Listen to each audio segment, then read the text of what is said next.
Saint Celestine is one of the most iconic characters in the 40k lore, a living saint that appears in time of the greatest need, bringing hope in the loyal servants of the Emperor, inspiring their hearts and burning the heretics with holy fire, which is always good in the Warhammer universe.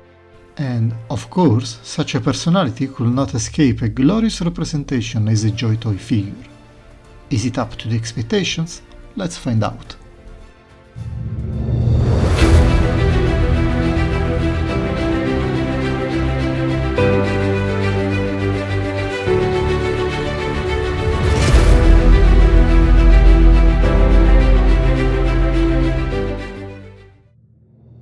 At first, I only got Celestine because I was looking for this unique character.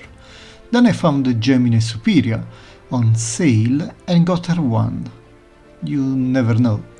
Celestine and her girls have a nice golden armor which is peculiar across their set. Other Battle Sisters released so far have a black, silver and red armor.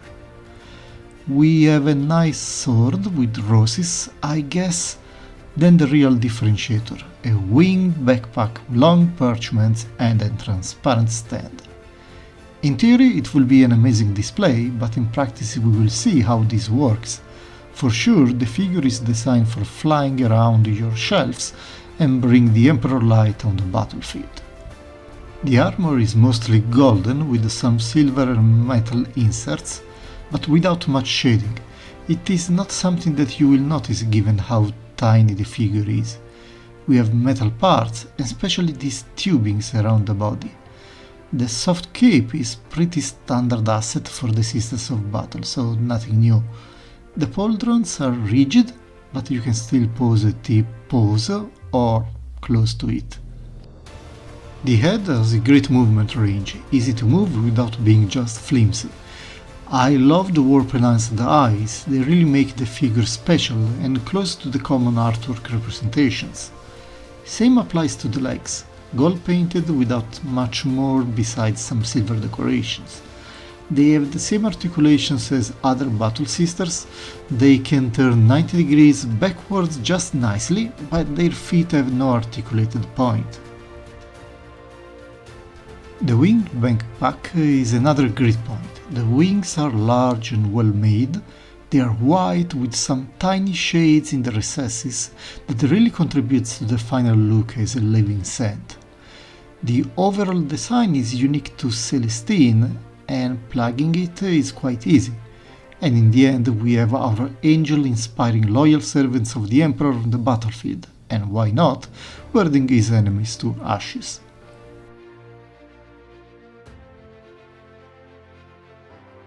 The power sword is also unique to Celestine with this holy smoke of roses glued to the weapon. No way to remove it, but again, it is part of the character design. Then we have this set of doves made of soft plastic that you may or may not attach to the arms.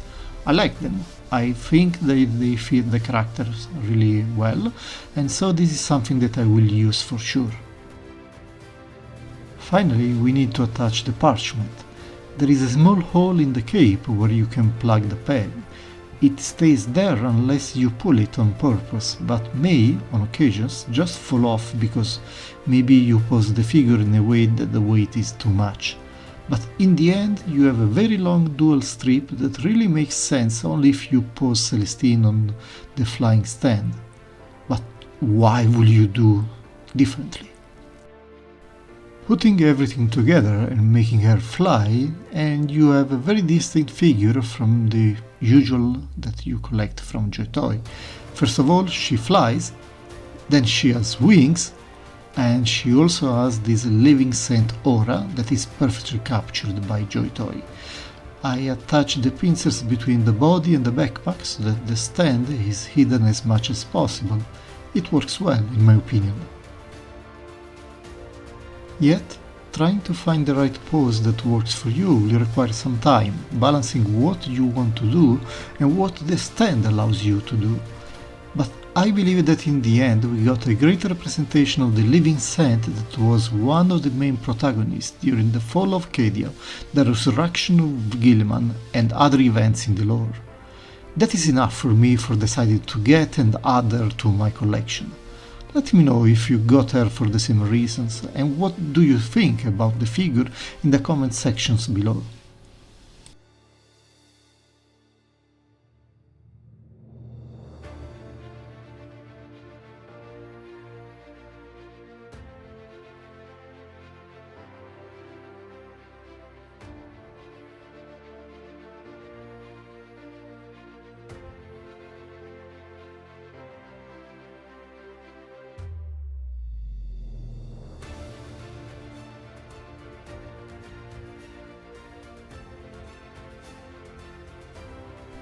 By the way, accompanying Celestine there are always a couple of Gemini Superia that act as her champions.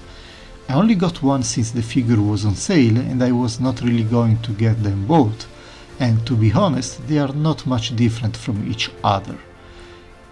Again, golden armor just like Celestine, but the eyes are not imbued with war power, even if they are usually resurrected champions. She comes with a backpack already mounted. It is not as cool as Celestine's wings, but still it is very unique for the character. And she also has a nice belt with grenades, because, you know, it's always useful when you are going to fight all kind of demons. The Gemini Superior has a single long parchment, a bolt pistol and a sword. They are not much different from what you see for the standard battle sisters. Fortunately, the parchment this time attaches to the ankle with a clamp, which is super easy to install. Having to accompany Celestine, she is designed to fly, of course. Therefore, let's have her on the stand and protect the living saint.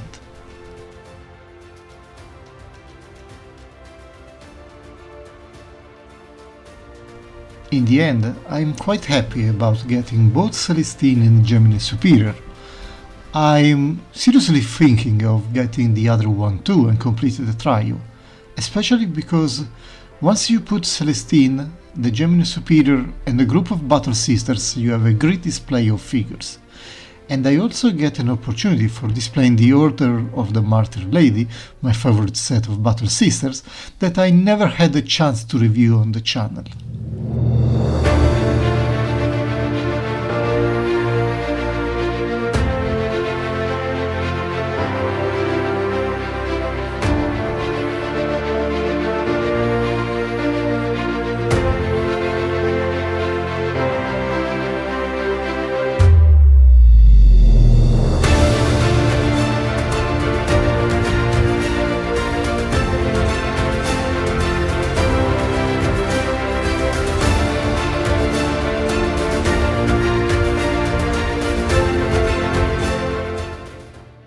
So, in the end, would I recommend Celestine to anybody?